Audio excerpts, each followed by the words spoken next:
একটা কাজেই কমলপুর গিয়েছিল বিমল। সে সেখান থেকে ফিরতে ফিরতে রাত হয়ে যায়। তার বাড়ি হলো কুসুমপুর। যেতে যেতে রাত 1টা বা 2টো বাজবে।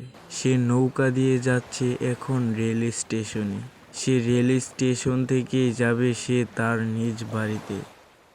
বিমল নৌকা দিয়ে রেল স্টেশনে এসে গেল।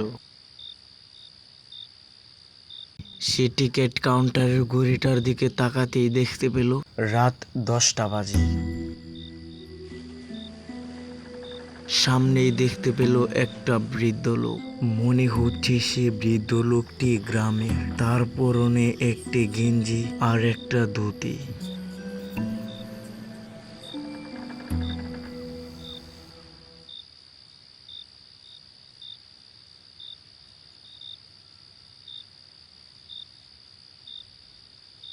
বিমল এবার সেই বৃদ্ধ লোকটির সামনে গিয়ে দাঁড়ায়।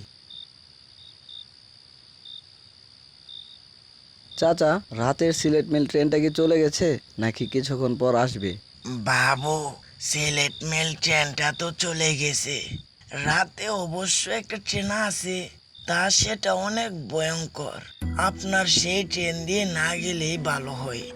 আরে না, সেরকম কিছুই হবে না। তা রাতে ট্রেনটা কখন আসতে পারে জানেন আপনি? বাবু, আপনি যেরকম ভাবছেন সেরকম না। সেই ট্রেনটা অনেক ভয়ঙ্কর। সেই ট্রেনে কাটা লাশ নিয়ে যাওয়া হয়। আপনি যেতে পারবেন না। সেই ট্রেনটা আসে রাত 12টা বাজে। আরে না, তেমন কিছু হবে না। কাটা লাশের সঙ্গে যাতায়াত করার আমার অনেক অভিজ্ঞতা আছে। যতটা সহজ ভাবছেন ততটা সহজ না। সাবধানে যাবেন কিন্তু।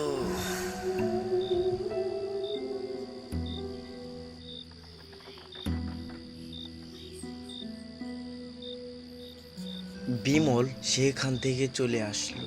সেই সামনের প্ল্যাটফর্মের দিকে হাঁটতে শুরু করলো। সামনেই দেখতে পেল একটা মাঝ বয়সের লোক বসে আছে। বয়সটা 40 বা 45 হবে। বিমল এবার সেই বৃদ্ধ লোকটির সঙ্গে বসলো। বিমল ওই মাঝবয়সী লোকটাকে জিজ্ঞাসা করলো, চাচা, আপনি কোথায় যাবেন? ট্রেনের জন্য অপেক্ষা করছেন নাকি? দেখে তো মনে হচ্ছে এই গায়েরই লোক। সেই মাঝবয়সের লোকটি কর্কশ গলায় বলল, এটা তো আমাদেরই ট্রেন। আমি যাব না তো কে যাবে? আমার সাথে অনেক মানুষ আছে। আমরা সবাই মিলে এই ট্রেন দিয়ে যাব। আর আমার বাড়ি এই গ্রামে না, আমি ভিন দেশে থাকি। যখন ইচ্ছে তখনই চলে যাই। তাহলে তো ভালোই হলো, দুইজন একসাথে যাওয়া যাবে আর অনেক গল্পও করা যাবে। বেশ কিছুক্ষণ সময় ধরে বিমল আর সেই মাঝবয়সী লোকটি গল্প করতে থাকে। সেই সময় ট্রেনটা চলে আসে। ট্রেনটা চলে এসেছে, তুমি যাও, আমি আসছি। বিমল ট্রেনে ওঠার জন্য ট্রেনের দিকে এগিয়ে যেতে থাকে।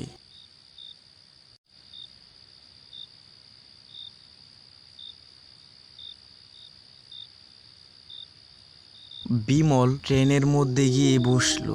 বাইরের থেকে একটা সাদা ধোঁয়া আসলো ট্রেনের ভিতর। তখনই দেখতে পেল সে মাঝবয়সী লোকটা ট্রেনের ভিতর বসলো।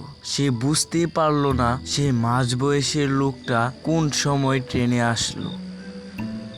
কি ভাবছ আমি কিভাবে ট্রেনের ভিতরে এসে গেছি? এটা হলো ভুতুড়ে ট্রেন। এই ট্রেনে অনেক কাটা লাশ নিয়ে যায়। সেই লাশ আমরা সবাই মিলে খাই। আপনি কি আমার সাথে রসিকতা করছেন নাকি? আমি রসিকতা করছি না। এই গিন্নি, চলে আসো, আজ জ্যান্ত মানুষ খাবো। কতদিন মরা মাংস খেতে জিভটা তিতে হয়ে গেছে। তখনই ট্রেনের উপর থেকে একটা ভূত নিচে নেমে আসলো। তার কি বিবস্ত্র চেহারা! হরিপুর রেল স্টেশন চলে এসেছে। তাড়াতাড়ি ওকে খেতে হবে। কতদিন ধরে মরা মানুষের মাংস খেয়ে যাচ্ছি। দেখতে পারলাম হরিপুর রেল স্টেশনে এসে ট্রেনটা থামলো। সে সময় আমি ট্রেন থেকে নেমে দিলাম এক দৌড়। বিমল দৌড়ে সেখান থেকে পালিয়ে আসে।